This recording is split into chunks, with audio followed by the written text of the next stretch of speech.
Bueno,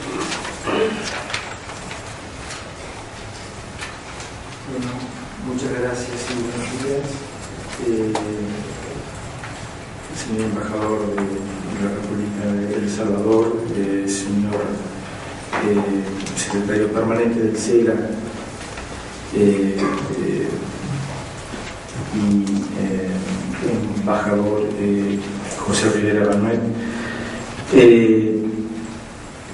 distinguidos miembros del cuerpo diplomático, de la sociedad civil, de la prensa, que están aquí. Es para mí un gran honor y un verdadero placer poder presentar ante esta distinguida audiencia el informe sobre el comercio y el desarrollo de la UNCTAD.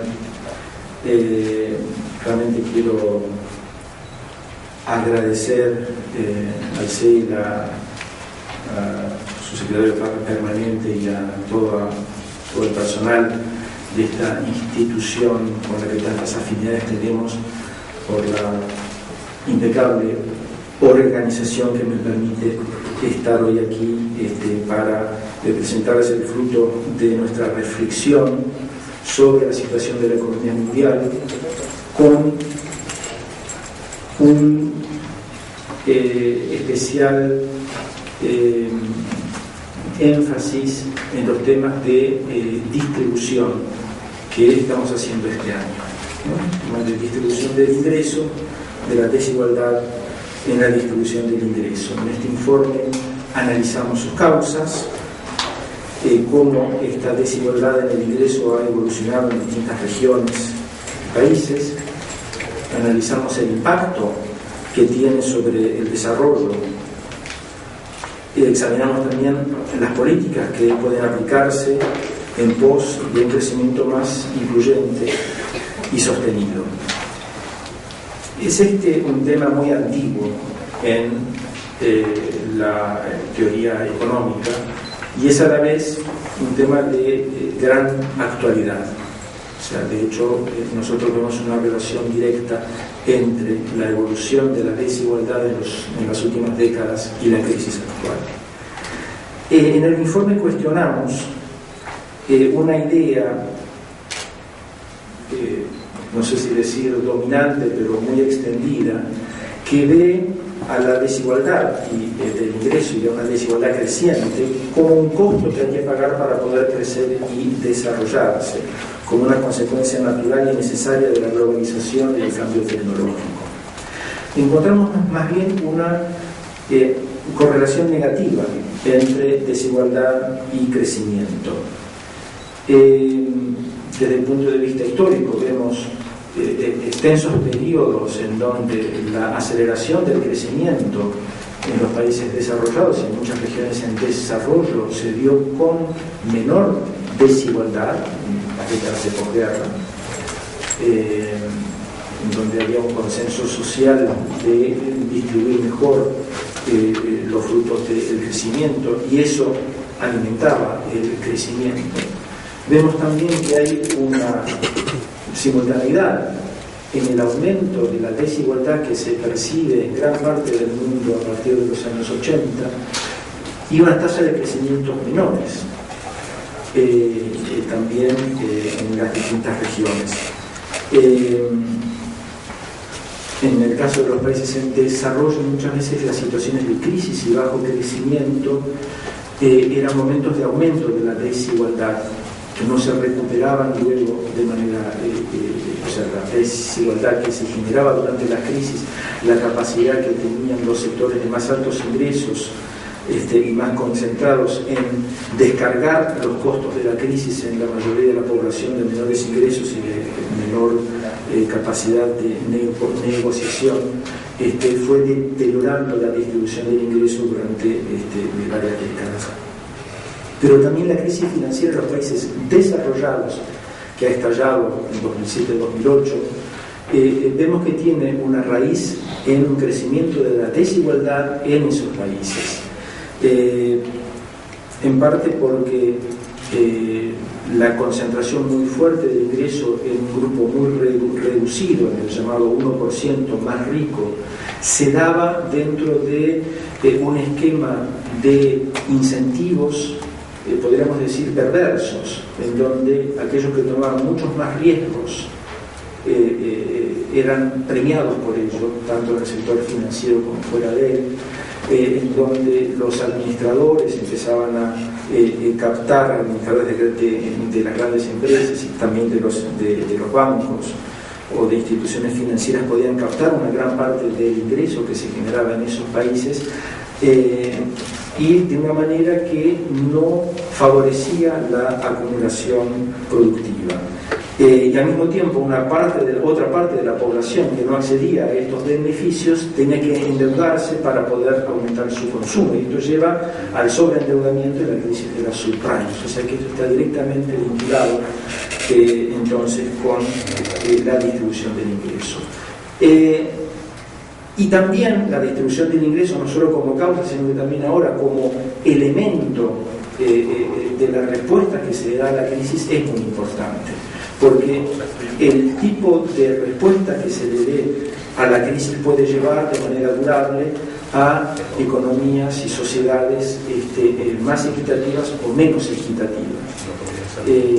Las reformas estructurales que se estén adoptando ahora en los distintos países pueden, desde nuestro punto de vista, de hecho, concentrar aún más el ingreso en esos países de una manera durable.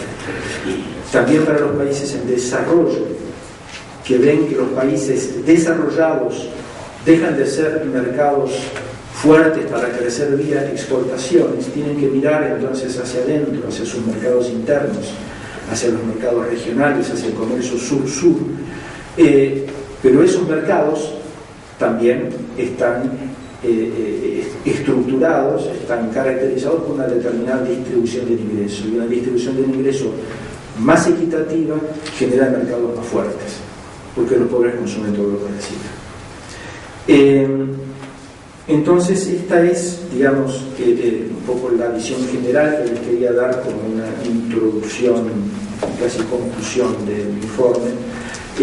Pasando entonces ahora a mostrarles el contenido del mismo. Bueno, empezamos por una visión de la situación económica global. Vemos una desaceleración a la que se refería recién el embajador de Manuel, de las economías, en particular en los países desarrollados se mantienen a niveles bajos.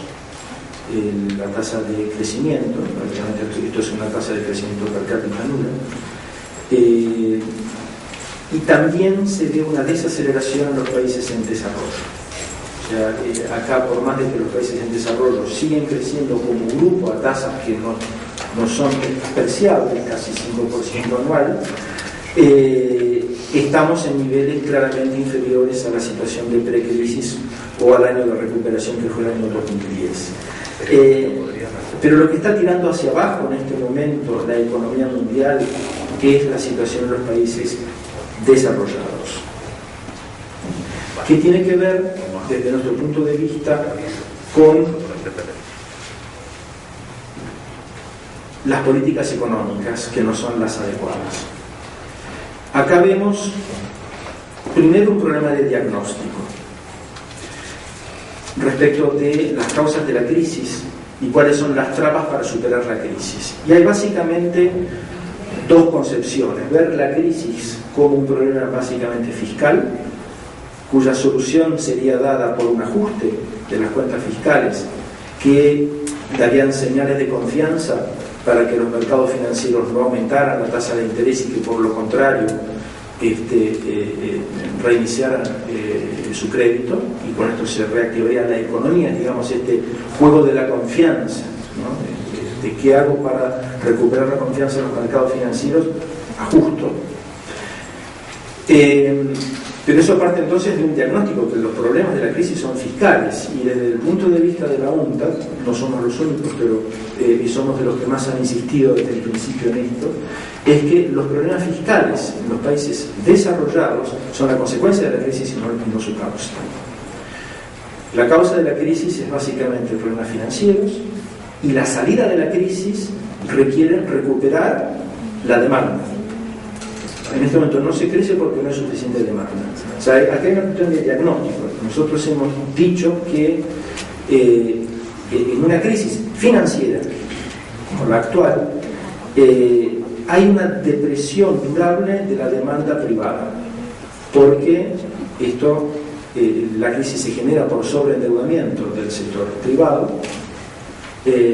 y por consiguiente va a haber un ajuste en estas cuentas privadas, lo que algunos economistas llaman como ajuste de balance, otros hablan del desapalancamiento, ¿no? Donde se trata de pagar deudas, no endeudarse. Y todo esto genera entonces una cadena depresiva, porque si uno consume menos para pagar deudas, hay otra persona que recibe menos ingresos, que era el consumo del primero, y por consiguiente también consume menos o invierte menos. Y frente a esta retracción de la demanda privada es que los gobiernos tienen que gastar más, y lo que están haciendo ahora es gastar menos. Entonces es lo que llamamos una política procíclica, es decir, que ajusto durante una recesión, eso es procíclico, y me agrava el problema recesivo. Pero como ven, acá hay una cuestión de diagnóstico, de que no estamos de acuerdo aparentemente respecto de cuáles son los problemas económicos. Después hay un problema, casi diría yo, teórico, porque es lo que, desde nuestro punto de vista, insistimos, es que hay que computar todos los efectos macroeconómicos de una determinada política fiscal o de ingresos. Porque claro, si uno piensa un poco con una mentalidad microeconómica, ¿no? Y reduzco el gasto fiscal y todo el resto me queda igual, reduzco el déficit. O soy una empresa y reduzco los salarios, voy a aumentar mis ganancias si todo el resto queda igual. Pero ¿quién dice que todo el resto queda igual? O sea, y acá es el elemento macroeconómico que a nuestro juicio falta en el razonamiento de muchas instituciones internacionales y gobiernos. Es que si todos hacen lo mismo al mismo tiempo, que es ajustar las cuentas fiscales y los salarios a la baja, voy a reducir la demanda global, que es lo que llamamos entonces un efecto perverso, ¿no? Porque al tener menor demanda global también hay menor crecimiento, menores ingresos fiscales, y es por eso que muchos países se encuentran con que los ajustes fiscales no ajustan, o por lo menos no ajustan lo suficiente, y se encuentran en el peor de los mundos, sin crecimiento y sin en recomposición de las cuentas fiscales. Con lo cual tampoco se recupera la confianza, ¿no? En el informe del Fondo Monetario Internacional no me acuerdo si abril o mayo pasado, el World Economic Outlook, ¿no? Del Fondo Monetario, el gran documento que presentan 2 veces por año, Blanchard en su introducción decía que era muy complicado recuperar la confianza de los mercados financieros porque eran esquizofrénicos, ya que pedían ajuste fiscal, pero estaban descontentos con la recesión causada por el ajuste fiscal. Y lo que uno podría aconsejar es no seguir la psicología de un loco. Si los mercados son esquizofrénicos, los mercados financieros son esquizofrénicos, hay que construir la política económica sin basarse en esos mercados. Y finalmente también el tema de la competitividad, porque ahora vemos que hay muchos países, en particular dentro de la zona euro, que dicen vamos a salir de la crisis a través de recuperar la competitividad. Pero acá también hay que ver la cuestión en conjunto, porque la competitividad, a no confundir con la productividad, la competitividad es algo relativo. Todo el mundo puede aumentar la productividad al mismo tiempo, no todo el mundo puede aumentar la competitividad al mismo tiempo, porque si uno es más competitivo es porque el otro lo es menos.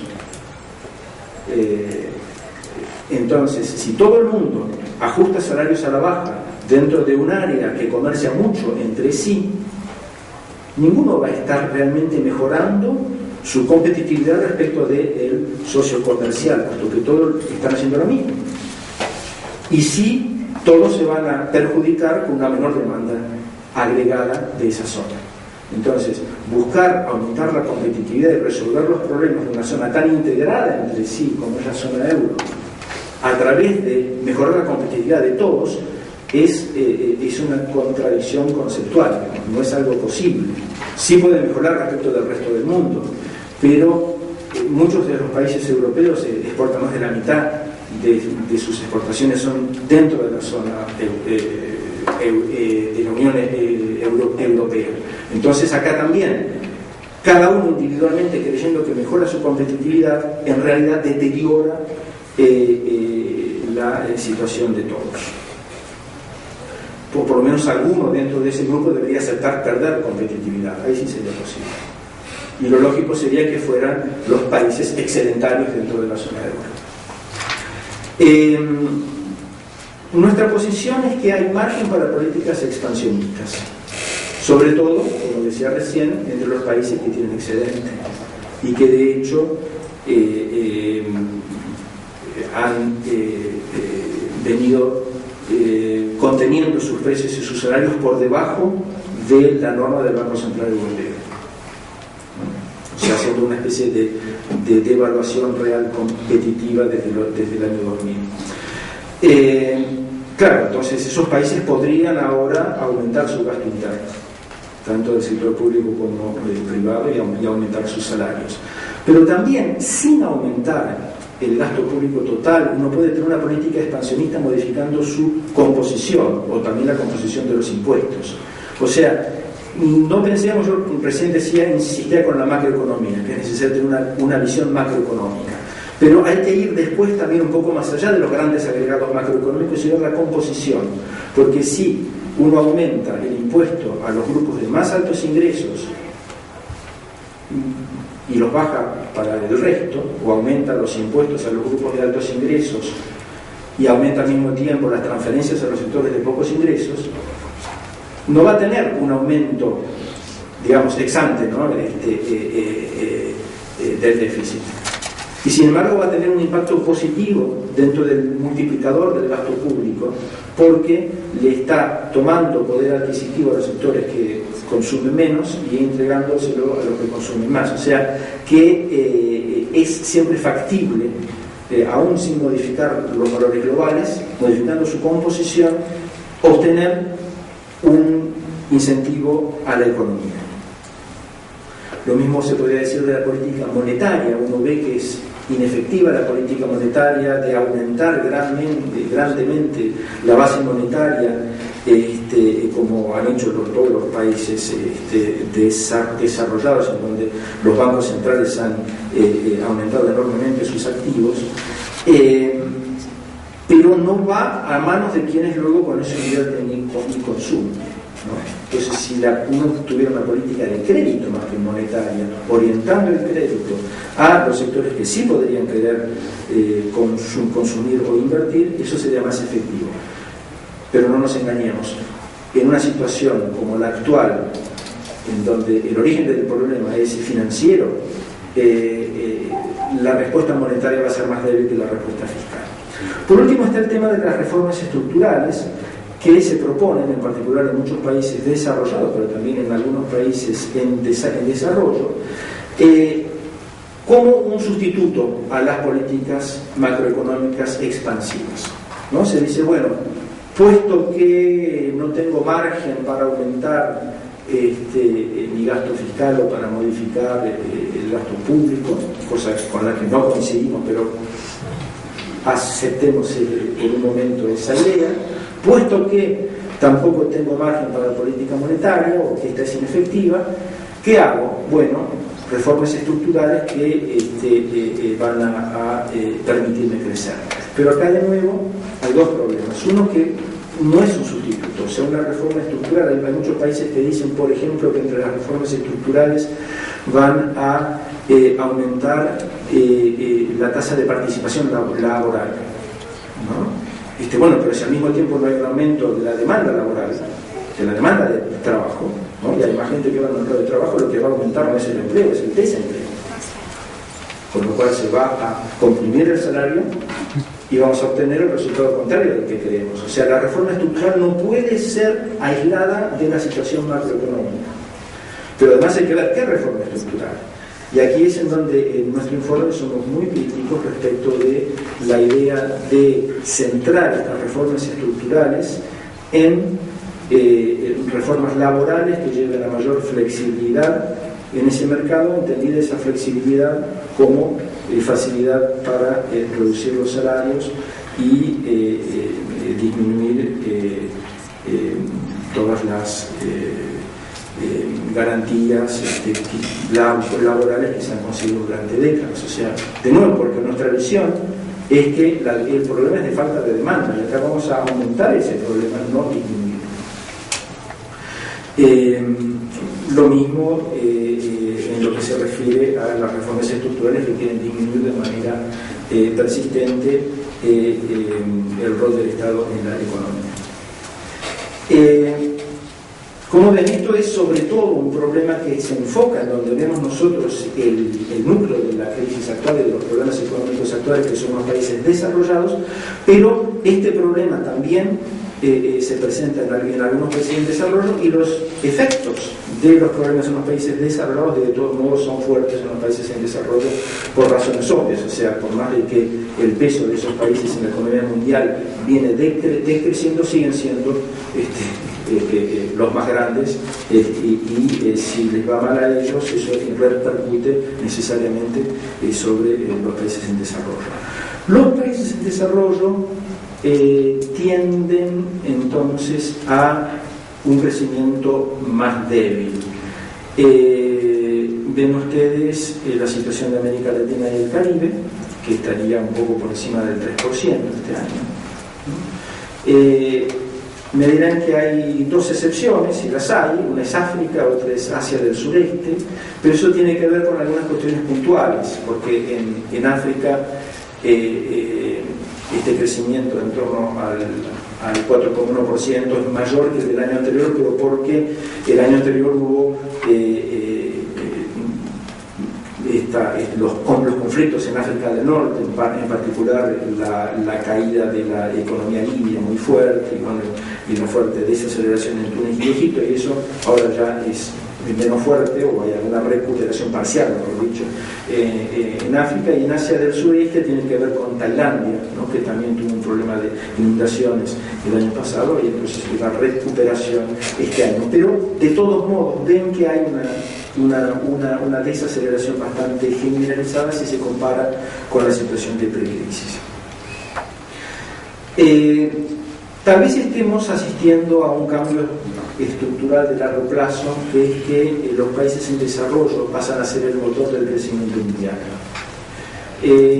Ustedes tienen acá en azul la contribución de los países desarrollados al comercio mundial, y luego en distintos colores los distintos grupos de los países en desarrollo, y ven que Asia y el Pacífico, que está en amarillo acá,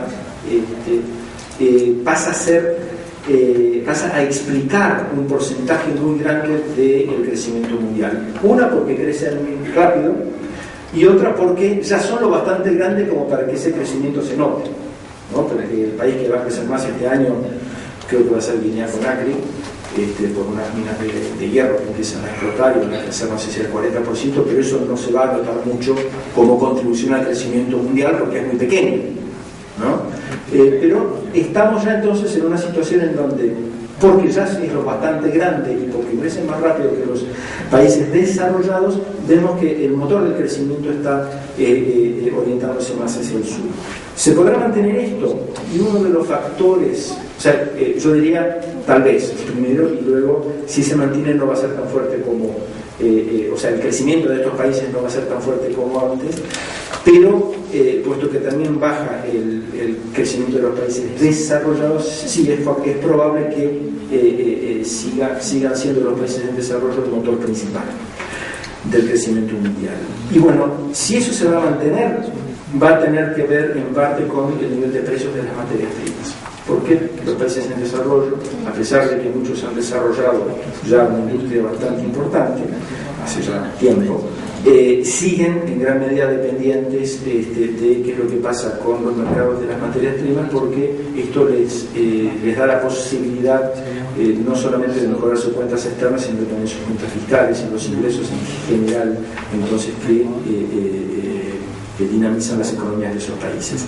Lo que ustedes pueden ver es que hay una tendencia acá en los productos mineros y el petróleo a una disminución básicamente del último año, desde el segundo trimestre del año 2011, con sub y baja, con alto y bajo, ¿no?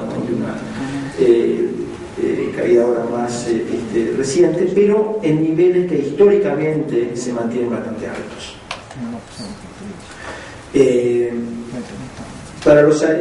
Estas caídas, claro, tienen que ver con una desaceleración o una contracción industrial en países en desarrollo, incluida China o países desarrollados. Pero todavía, claro, cuando se desacelera China, se desacelera al 7,5-8, o sea, sigue siendo una tasa de crecimiento.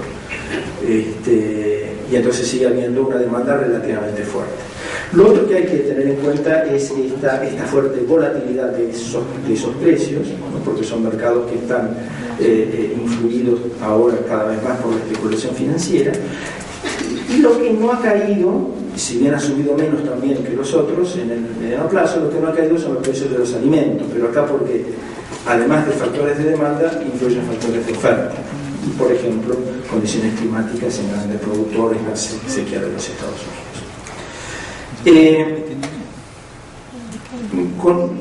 Dentro de este marco entonces general que nos plantea la coyuntura económica mundial, es que inscribimos el debate principal de este informe anual en torno a la relación entre desigualdad y crecimiento. Repasamos discusiones teóricas, vemos que hay dos grandes posiciones o dos grandes concepciones respecto de la relación entre crecimiento y desigualdad. Algunas tesis dicen que la concentración del ingreso es necesaria para generar ahorro y por consiguiente inversión, porque son los ricos los que ahorran, entonces a través del ahorro de los ricos se puede financiar la inversión.